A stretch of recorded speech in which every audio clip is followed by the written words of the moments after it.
Japan risks more severe weather and must find ways to alleviate disasters, a government spokesman said on Thursday, as intense heat and water shortages raised fear of disease among survivors of last week's floods and landslides.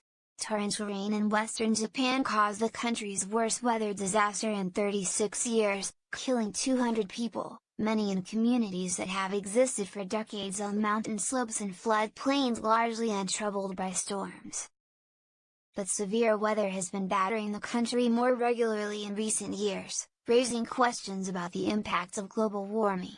Dozens of people were killed in a similar disaster last year.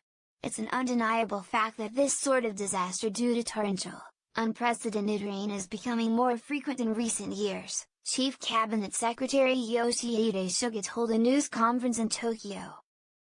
Saving lives was the government's biggest duty, he said. We recognize that there's a need to look into steps we can take to reduce the damage from disasters like this even a little bit, he said. He did not elaborate on what steps the government could take. More than 200,000 households had no water a week after a disaster struck and many thousands of people were homeless.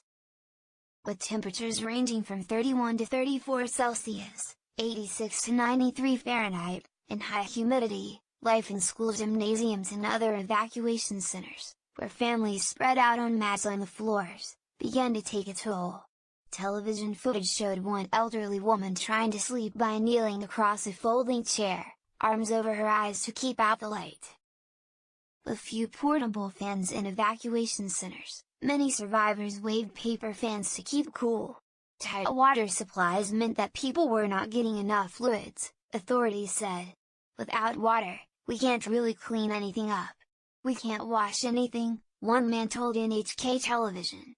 The government has sent out water trucks but supplies remain limited.